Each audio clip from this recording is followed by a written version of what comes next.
ലോകമെമ്പാടും മലയാളികൾ ആടുജീവിതം ആഘോഷിക്കുമ്പോൾ ലോക സിനിമ തന്നെ ചർച്ച ചെയ്യുകയാണ് ഈ സിനിമയെക്കുറിച്ച്. വലിയ രീതിയിലുള്ള കളക്ഷനും മുന്നേറ്റവും നടത്തിക്കൊണ്ടിരിക്കുകയാണ് ആടുജീവിതം എന്ന ചിത്രം. ഓരോ ഇൻഡസ്ട്രിയിലും അവരവരുടെ ട്രേഡ് അനലിസ്റ്റുകളൊക്കെ ഈ ചിത്രത്തിന്റെ കണക്കുകൾ പറഞ്ഞുകൊണ്ട് എത്തുകയും ചെയ്തു. തെലുങ്ക് നാട്ടിൽ വലിയൊരു ഓപ്പണിംഗ് ഒന്നുമല്ല ആടുജീവിതം എന്ന ചിത്രത്തിന് ലഭിച്ചത് എന്ന് അവർ പറയുമ്പോൾ നിരവധി പ്രേക്ഷകർ വിമർശിച്ചുകൊണ്ട് എത്തുകയും ചെയ്തിരുന്നു. മലയാളി പ്രേക്ഷകരും തെലുങ്ക് പ്രേക്ഷകരും ഒക്കെ ഈ സിനിമ മികച്ച രീതിയിൽ ആസ്വദിച്ച പലരും പറയുന്നത് ഒരു ഭാഗം തെലുങ്ക് പ്രേക്ഷകർ പ്രതീക്ഷിച്ചത് മരുഭൂമിയിലെ നായകന്റെയും നായികയുടെയും ഡാൻസും ഒക്കെയാണ് എന്ന രീതിയിലാണ്. എന്നാൽ മറ്റൊരു കണ്ടുപിടുത്തവുമായി സോഷ്യൽ മീഡിയയിൽ പല വ്യക്തികളും എത്തിയിരിക്കുകയാണ്. അതിൽ തന്നെ വളരെ കൗതുകം നൽകുന്ന ഒരു കാര്യം കേട്ടാൽ നിങ്ങൾക്ക് ചിലപ്പോൾ ചിരി വരുമോ കരച്ചിൽ വരുമോ എന്നൊന്നും അറിയില്ല. സംഭവം ഇത്രയേ ഉള്ളൂ. പ്രേമലു, മഞ്ഞുമൽ ബോയ്സ്, ആടുജീവിതം എന്നീ സിനിമകൾക്കൊക്കെ ഒരു പാൻ ഇന്ത്യൻ അല്ലെങ്കിൽ സൗത്ത് ഇന്ത്യൻ സംസ്ഥാനങ്ങളിൽ എങ്കിലും റീച്ച് കിട്ടാൻ കിങ് ഓഫ് കൊത്ത പോലുള്ള പാൻ ഇന്ത്യൻ സിനിമയും ദുൽഖറിന്റെ പാൻ ഇന്ത്യൻ സ്റ്റാർഡവും വഹിച്ച പങ്ക് വലുതല്ല. തെലുങ്ക് നാച്ചുറൽ സ്റ്റാർ നാനി ഒരിക്കൽ പറയുകയുണ്ടായി, മലയാളത്തിലെ ഏക പാൻ ഇന്ത്യൻ ദുൽഖറാണ് എന്ന്. ആടുജീവിതം പോലുള്ള സിനിമകൾ ദുൽഖറിലേക്ക് വന്നിരുന്നേൽ പാൻ ഇന്ത്യൻ തലത്തിൽ ഒന്നുകൂടെ റീച്ച് ആയേനെ. ഇതായിരുന്നു ഒരു വ്യക്തിയുടെ അഭിപ്രായം. ഈ അഭിപ്രായം വലിയ രീതിയിൽ ചർച്ച ചെയ്യപ്പെടുകയും ചെയ്തു. അഭിപ്രായമൊക്കെ പോരട്ടെ, നല്ലത് തന്നെ. പക്ഷേ പൃഥ്വിരാജിനേക്കാളും ഗംഭീരമായി അഭിനയിക്കാൻ ദുൽഖർ സൽമാന് കഴിയുമായിരുന്നു. പൃഥ്വിരാജ് എന്ന നടൻ ഗംഭീരമായി തന്നെയാണ് ഈ കഥാപാത്രത്തെ അവതരിപ്പിച്ചത്. ഇതിൽ കൂടുതൽ എന്തെങ്കിലും ചെയ്യാൻ പറ്റിയ ഒരു കാര്യത്തെക്കുറിച്ച് എവിടെയും ചർച്ചകൾ നടന്നില്ല. പക്ഷേ ചില താരങ്ങളുടെ ആരാധകർക്ക് സഹിക്കാൻ പറ്റുന്നില്ല. അവർക്ക്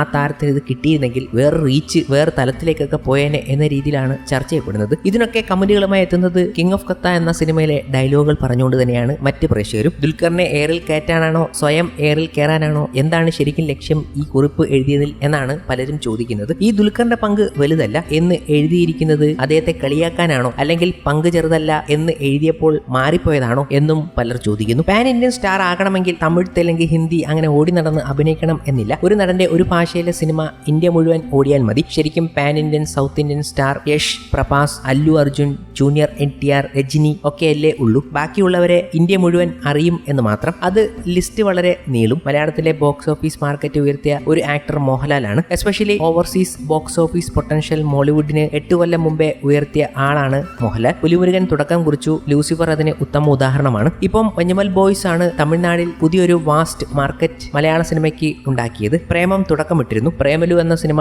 തെലുങ്കിലും വലിയൊരു മാർക്കറ്റ് ഉണ്ടാക്കിയിട്ടുണ്ട് ഇപ്പോൾ എന്ന് കരുതി ബാക്കി പടങ്ങൾ സ്വീകരിക്കും എന്നില്ല. അതൊരു ട്രെൻഡിന്റെ ഭാഗമാണ് എന്ന ചില ഗംഭീര അഭിപ്രായങ്ങളും ഇതിനായി കമന്റ് ഇട്ടുകൊണ്ട് മറ്റു പല പ്രേക്ഷകരും എത്തുന്നുണ്ട്. വലിയൊരു പടം ഹിറ്റായി കഴിയുമ്പോഴത്തേക്കും പ്രേക്ഷകർക്ക് അങ്ങനെ കൊടുക്കാം, ഇങ്ങനെ കൊടുക്കാം, ഇങ്ങനെ പോയാൽ റീച്ച് ഉണ്ടായേനെ, ഇങ്ങനെ പോയാൽ കുറഞ്ഞു പോയേനെ എന്നൊക്കെ പറഞ്ഞുകൊണ്ട് അഭിപ്രായങ്ങൾ പലവിധം എത്താറുണ്ട്. പക്ഷേ ഈ അഭിപ്രായങ്ങൾക്ക് ഒരു ലോജിക്കും ഇല്ല എന്നതാണ് മറ്റൊരു കാര്യം. പൃഥ്വിരാജ് ഏറ്റവും മികച്ച രീതിയിൽ അവതരിപ്പിച്ച കഥാപാത്രം എനിക്ക് തോന്നുന്നില്ല മറ്റേതെങ്കിലും താരത്തിന് ഇതിലും മികച്ചതാക്കാൻ പറ്റുമായിരുന്നു എന്നത്. ഇത് പൃഥ്വിരാജിന്റെ തന്നെ കഥാപാത്രമാണ്. പൃഥ്വിരാജ് അത് മികച്ച രീതിയിൽ തന്നെ ചെയ്തിട്ടുമുണ്ട്. ഇതിനോടകം ആടുജീവിതം എന്ന ചിത്രം 88 കോടി മറികടന്നു എന്ന വിവരങ്ങളാണ് ട്രേഡ് അനലിസ്റ്റുകൾ പുറത്തുവിടുന്നത്. വേൾഡ് വൈഡ് ബോക്സ് ഓഫീസിൽ 7 ദിവസം കഴിയുമ്പോഴാണ് ഇത്രയും വലിയൊരു കളക്ഷൻ റിപ്പോർട്ട് പുറത്തു വരുന്നത്. കേരള ബോക്സ് ഓഫീസിൽ 35 കോടിയും മറികടന്നു കഴിഞ്ഞു. 6ാമത്തെ ഹയസ്റ്റ് ഗ്രോസിംഗ് മലയാളം മൂവി എന്ന ലേബലാണ് ഇപ്പോൾ ആടുജീവിതത്തിന് കിട്ടിയിരിക്കുന്നത്. ഏതായാലും പൃഥ്വിരാജിന്റെ ഗംഭീരമായൊരു ഹിറ്റ് തന്നെ ബോക്സ് ഓഫീസിൽ സംഭവിച്ചുകൊണ്ടിരിക്കുമ്പോൾ അദ്ദേഹത്തിൻ്റെതായി മറ്റൊരു ചിത്രത്തിന്റെ പാക്കപ്പും ആയി കഴിഞ്ഞിരിക്കുകയാണ്. ഫൈനൽ പാക്കപ്പിന്റെ വിവരങ്ങളാണ് പുറത്തു വന്നിരിക്കുന്നത്. ഗുരുവായൂർ അമ്പലനടയിൽ എന്ന ചിത്രത്തിന്റെ ഫൈനൽ